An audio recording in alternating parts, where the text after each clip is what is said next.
Olá, eu sou Lígia Dutra, sou superintendente de Relações Internacionais da CNA e estou aqui falando pela segunda vez no Congresso Virtual do CNA Jovem, um dos programas mais bacanas que a CNA tem de formação de novas lideranças no campo. E hoje nós vamos conversar um pouquinho sobre comércio internacional e como que pequenos e médios produtores rurais podem participar também desse grande negócio do Brasil, esse negócio que significou, no ano passado, mais de 100 bilhões de dólares em exportações para o nosso país.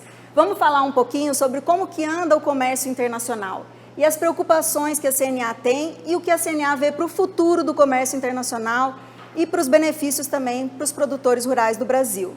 A primeira coisa que eu queria chamar a atenção quando a gente fala de comércio internacional é que nos últimos anos, por uma série de fatores, pela guerra comercial entre a China e os Estados Unidos, a gente tem visto uma desaceleração no comércio internacional. A Organização Mundial do Comércio tem um barômetro que chama Barômetro do Comércio Internacional, que mede os fluxos de comércio em todo o globo. E esse barômetro, desde o ano passado, vem mostrando uma redução nos fluxos de comércio. Para esse ano de 2019, a gente pode ver que desde fevereiro, em maio, agosto e agora em setembro, a gente tem tido sempre uma média que é abaixo, né, da tendência global, ou seja, uma redução de comércio. Teve uma leve recuperação em setembro para ficar dentro da tendência, mas o que a gente vê é que essa recuperação está sendo muito lenta. E isso afeta o Brasil?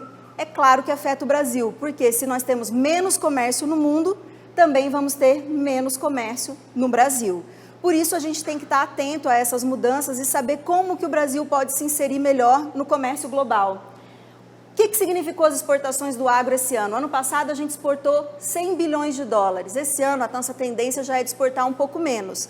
A gente deve ter uma queda aí de uns 7%, 6%, 7% no nosso comércio total do agro, em valores, né? E aqui nesse gráfico a gente pode ver exatamente essa tendência. Aqui na linhazinha amarela eu mostro para vocês como que está o mês a mês do comércio internacional do agro no Brasil, até outubro, que é quando a gente tem os dados fechados para esse ano. E no ano passado, o comparativo na linha verdinha. A gente vê que no ano passado foi um pouco melhor, estamos com uma recuperação agora no fim do ano, principalmente pelo aumento dos embarques de carne bovina, carne de frango. E claro que aí o grande impulsionador desse aumento é a China, que tem comprado muita carne do Brasil. Os dois produtos que tiveram uma queda maior esse ano foram a soja em valores, o valor da soja reduziu um pouquinho, e o açúcar. O açúcar foi o mais preocupante, onde a gente perdeu aí quase 45% de comércio entre o ano passado e esse ano. Por que tem uma redução tão grande de açúcar? Porque outros países concorrentes do Brasil têm produzido muito açúcar e colocado no mercado mundial com o preço abaixo do custo de produção. Ou seja, até praticando dumping e também com subsídios bem significativos para essa produção nos seus países de origem. E isso tem nos afetado muito aqui no Brasil e reduzido nossa competitividade de um dos produtos que é um dos principais da nossa pauta de exportação. Com relação à soja, como eu já falei antes, a gente teve ano passado aí um cenário de guerra comercial em que o Brasil teve um benefício pontual, que foi o aumento do preço da soja brasileira pela demanda chinesa. A China deixou de comprar dos Estados Unidos e passou a comprar mais a nossa soja, pagando um prêmio por isso. E isso aumentou o preço da soja no ano passado. Esse ano, a gente já viu uma redução nesse preço para voltar um pouco à normalidade aí do preço da soja. Então, também é preocupante essa redução, mas não é tão grave quanto a questão do que vem acontecendo hoje no comércio de açúcar. Então, mas por outro lado, outros produtos tiveram aumento esse ano. E aí o grande destaque para o milho. A gente aumentou muito as exportações de milho para mais destinos e até destinos consolidados, como por exemplo o Japão. O aumento na exportação de milho significou um aumento total nas exportações do Brasil para o Japão, do agro. Então, a gente vê que na balança comercial é assim, de um ano para o outro a gente sempre tem os altos e baixos, e esse ano os altos ficaram com o milho e com as proteínas animais, carne bovina e de frango em especial. E a CNA acredita que a gente pode entrar, então, nesse comércio internacional do agro com pequenos e médios produtores? Hoje nós temos aí uma pauta muito significativa em valor, mas ainda um tanto concentrada em produtos. 10 produtos respondem por quase tudo na nossa pauta de exportação do agro. Por quê? Porque a gente tem uma boa competitividade quando a gente fala de escala, ou seja, em produção em grande quantidade para vender para os nossos concorrentes. Mas a gente ainda tem uma dificuldade no Brasil em diversificar, agregando diferenciais para os nossos produtos. E aí é exatamente onde os pequenos e médios podem entrar. O pequeno e o médio, ele nunca vai conseguir concorrer, tem muito mais dificuldade de concorrer, vamos colocar assim, no comércio internacional com escala. Por quê? Porque ele tem uma pequena propriedade, então ele não produz uma quantidade tão significativa que possa reduzir e competir em preço.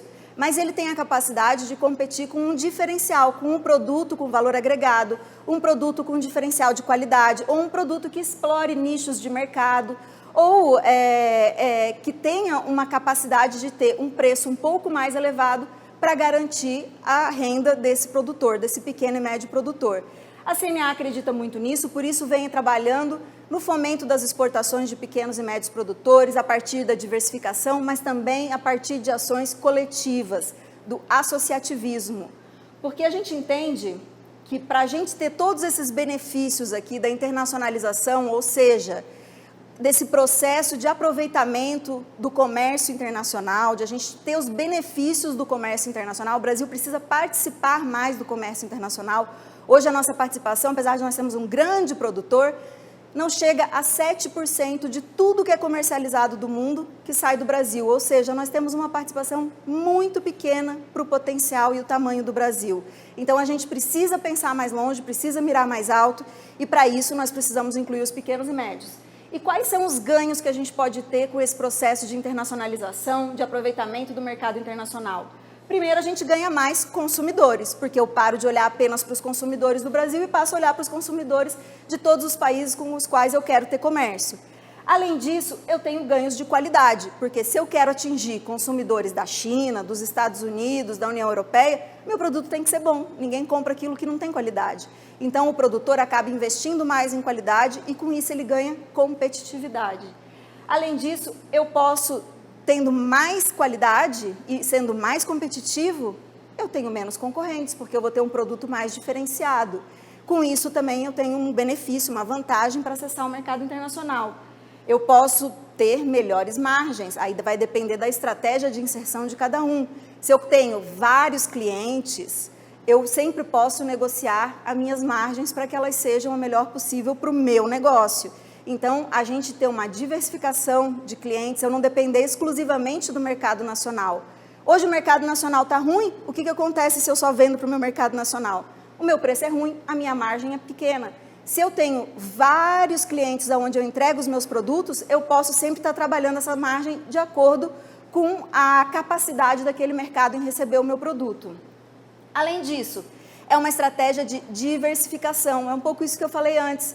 Se eu tenho vários compradores, a gente vai ter uma pauta de exportação com maior valor agregado e que eu não vou ficar sempre dependendo de uma única pessoa para comprar o meu produto. As pequenas e médias empresas, elas têm mais dificuldade de acessar esse mercado lá fora sozinha? Tem sim, porque o processo de exportação, a gente tem que ser claro, ele é burocrático, né? Ele tem várias etapas, ele tem uma etapa muito grande que é a burocracia mesmo do processo aduaneiro, que não é tão simples, mas além disso você tem que conhecer o mercado, você tem que fazer visitas e nem sempre uma pequena empresa tem capacidade para fazer tudo isso. Por isso que a CNA acredita muito em ações coletivas, em formas coletivas de se ganhar esse mercado internacional. Além disso, a gente cria também no país, com o aumento da nossa produção em pequenas e médias empresas, com produtos mais diversificados, uma cadeia de valor mais longa. O que isso significa? Mais etapas de beneficiamento no país, gerando emprego e gerando renda aqui, não apenas no agro, mas em toda a cadeia agropecuária. A gente também pode atrair investimentos privados para o agronegócio brasileiro. O que significa esses investimentos? Hoje o mundo tem uma grande quantidade de recursos que pode investir em capital, em investimentos produtivos, e o agro do Brasil tem uma capacidade, sim, de atrair uma boa parte desses investimentos. Então, o que a gente vê? Que para a gente exportar e para a gente incluir pequenos e médios, um dos pontos fundamentais é a gente ter uma organização coletiva para essa venda. Essa organização coletiva tem que ser aquela que caiba dentro da realidade do produtor. se a melhor solução para o produtor é fazer uma cooperativa, então a cooperativa pode ser a solução para ele vender o produto dele junto, porque vendendo junto ele ganha poder de barganha com o seu comprador, ele tem uma capacidade maior de investir naquele mercado, investir em estudos para conhecer o mercado, em viajar para conhecer o mercado, porque se vai junto. Sozinho é muito mais custoso, né? Então a gente tem que dividir esses custos também da entrada no outro país. E o que o agronegócio já significou para o Brasil? Por que a gente quer colocar mais gente, né, nesse processo de exportação? A gente já não está vendendo bastante, gente, 100 bilhões de reais é muito dinheiro. Mas a questão é, como que a CNA vê isso? A gente vê assim, se nós já conseguimos tanto, por que a gente não trazer mais produtores para também ter esse tipo de benefício do comércio internacional? Até porque nós estamos num momento no nosso país que o país está se abrindo. E o que significa um país se abrindo? Significa que nós também estamos abrindo o nosso país para a competição internacional, para que outros empresários de outros países possam vender os seus produtos aqui. Então, se a gente não estiver preparado, se o pequeno e médio produtor, eles não estiver também preparado para competir num mercado global, a gente vai estar sofrendo essa competição aqui sozinho e não vai estar aproveitando o que a gente poderia tirar lá dos outros mercados. Então, essa é uma grande preocupação para a CNA, porque o comércio internacional ele é uma via de mão dupla. Assim como eu exporto, sempre o outro país quer exportar para mim. E não existe comércio internacional sem compra e venda. A gente precisa exportar e importar. Essa é a regra, porque assim como nós temos esse interesse, todos os outros países do mundo também têm. Então, a gente tem que se preparar para essa competição. E se hoje o agronegócio já representa 43% das exportações, isso foi em 2018, e esse ano a tendência se repete de ser mais ou menos 43%, porque a queda que a gente viu no agro também vai ter nos outros produtos na nossa pauta de exportação. Então, a média continua mais ou menos igual, o agro representando 43% de tudo que foi exportado. Além disso, uma outra preocupação que a gente aqui na CNA tem levantado e que a gente vê para o futuro do comércio internacional, é que a gente vê uma redução no crescimento da demanda por algumas commodities. Não é que vai ter uma redução na compra das commodities, é uma redução no crescimento, tá? Na velocidade do crescimento. Esses dados são da OCDE. A OCDE fez uma estimativa do crescimento da demanda das maiores commodities, né, das mais consumidas e das que nós exportamos, várias que nós exportamos, entre 2008 e 2017. E fez uma estimativa para 2018 e 2027, que é o verde, né, e o azul é o de 2008 e 2017. O que a gente vê? Que essas commodities mais básicas vão ter um crescimento menor na estimativa futura. Por quê? Porque, segundo a OCDE, o mercado internacional para esse tipo de commodity já está chegando num certo ponto de saturação. E a renda média das populações no mundo, elas não vão mais crescer tanto quanto cresceram aí nos últimos anos. Então, isso quer dizer que não tem mais espaço para a gente concorrer no mercado internacional do agro? Claro que não. Isso quer dizer apenas que a gente tem que ficar atento para essa mudança, porque talvez para as commodities básicas o crescimento vai ser menor, apesar de que vai continuar tendo crescimento para quase tudo, mas para os produtos diferenciados, as pessoas que já atingiram essa renda um pouco mais alta, elas passam a consumir esses produtos mais diferenciados. E por isso que a gente vê sim a possibilidade de aumentar as nossas exportações e a nossa participação global com produtos cada vez de maior qualidade e mais diferenciados. E quais são esses produtos que a CNA tem apostado as suas fichas, né, e tem direcionado os seus projetos para impulsionar essas cadeias? Dentro do Brasil, primeiro de tudo é lácteos. Lácteos é a cadeia número 1 para a CNA. Acho até que quem já ouviu outras palestras da CNA já deve achar até chato de tanto que a gente fala desse assunto. Mas por quê, gente? Porque lácteos é uma cadeia que impacta muitos produtores do Brasil, né? Muita gente produz lácteos e a gente é um grande produtor mundial, terceiro produtor mundial, mas a gente exporta muito pouco ainda. Então, o nosso potencial de aumentar e participar do comércio mundial é muito grande para esse produto. Além disso, frutas, flores e hortaliças. Aí, 3 cadeias que impactam grandemente pequenos e médios produtores e que já provaram que é possível ser exportador. A fruticultura brasileira hoje é um grande exemplo de sucesso da exportação e também de melhoria de renda de várias comunidades e de pequenos e médios produtores rurais. Além disso, a pesca e a aquicultura. Um país do tamanho do Brasil, a gente sabe muito bem do nosso potencial. E esse ano, apesar de ainda pequeno, a gente já teve um aumento na exportação de tilápias. É claro que a base, né, é muito baixa, por isso o aumento fica parecendo mais significativo, mas a gente teve um aumento de 16% nas exportações, o que era um produto assim, não tradicional das nossas exportações. Então a gente vê aí a entrada de um novo produto e o potencial da pesca, né, e da aquicultura para o Brasil. Além disso, apicultura e café, principalmente os cafés especiais. A gente sabe que o Brasil já é um grande exportador de mel, né, de produtos da apicultura e também de café. Tradicionalmente, né, há séculos, nós somos exportadores de café.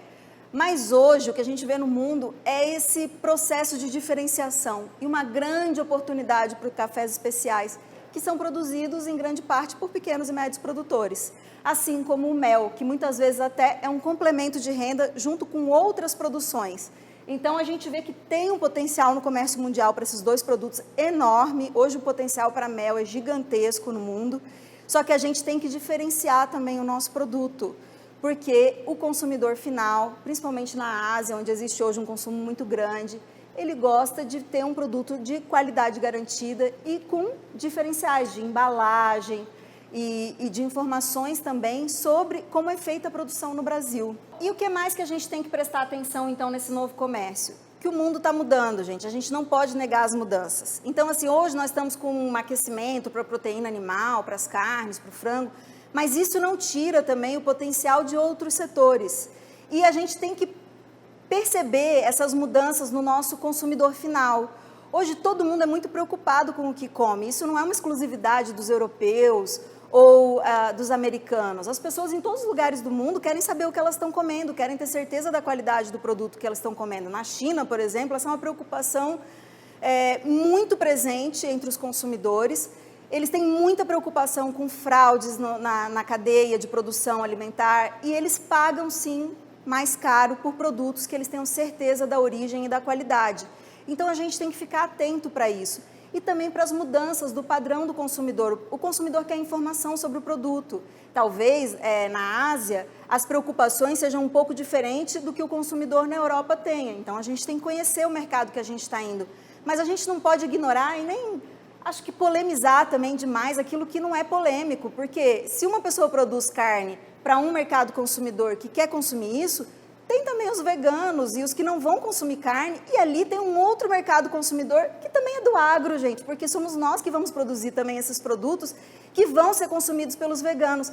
E esses produtos, eles têm um diferencial, sim, de valor, e tem um diferencial que pode dar uma margem maior para os produtores. Então, vamos pensar mais no mercado como uma forma de fazer negócios, a gente quer fazer negócios. E a gente tem que prestar atenção, então, nessa demanda crescente por proteína, porque nós temos uma população cada vez com um poder aquisitivo melhor, principalmente na Ásia. Milhões de pessoas aumentaram a sua renda na Ásia. A gente tem aí um mercado para orgânicos. Sim, temos um mercado para orgânico. Esse mercado vai dominar o mundo todo? Difícil da gente apostar nisso, né, gente? A gente precisa... Mas ele é um nicho, é um mercado, sim, significativo e que pode gerar oportunidades para o produtor, se essa for a estratégia de negócios do produtor. Assim como a gente tem aí essas mudanças todas do vegetarianismo, do veganismo, e que tem trazido, inclusive, novos negócios chamados de plant-based, novos alimentos que estão sendo desenvolvidos, e que tem capturado não apenas a atenção, mas também investimentos pesados em pesquisa, e capturado a atenção dos consumidores no mundo inteiro. Então, a gente também não pode ficar de fora desse mercado. Pode ser que não vá ser aquela grande mudança no mundo, mas traz sim aí novas oportunidades de negócios. E essa questão da saúde alimentar. O consumidor cada vez mais preocupado, o Brasil tem muito a mostrar com relação a isso. Nós temos produtos de qualidade, nós temos um produtor comprometido com a produção. O que a gente precisa agora é mostrar isso, é contar a nossa história e cada vez mais agregar valor aos nossos produtos e participar do processo de exportação. Para isso, a CNA tem um projeto de internacionalização, de apoiar a internacionalização, com escritórios aqui no Brasil, representações aqui em Brasília, e também várias federações já estão participando do projeto. A gente tem, a nossa vontade é que o produtor consiga, a partir de uma perspectiva associativista, né, que ele consiga, junto com outros produtores, colocar o seu produto no mercado internacional, mas ele sendo vendedor.